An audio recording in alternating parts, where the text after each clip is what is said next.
Hi, I'm Robert Flowers, and in this video, I'll be discussing whether you should manage your rental property yourself or hire a property management company.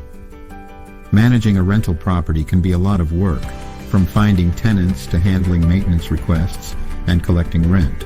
So, should you handle everything yourself or hire a property management company? There are pros and cons to both options. Managing your property yourself can save you money on management fees, but it also requires a significant amount of time and effort on your part. On the other hand, hiring a property management company can save you time and hassle, but it can also cost you a percentage of your rental income. Ultimately, the decision comes down to your personal preference and situation. If you have the time and experience to manage your property effectively, then it may be worth doing it yourself.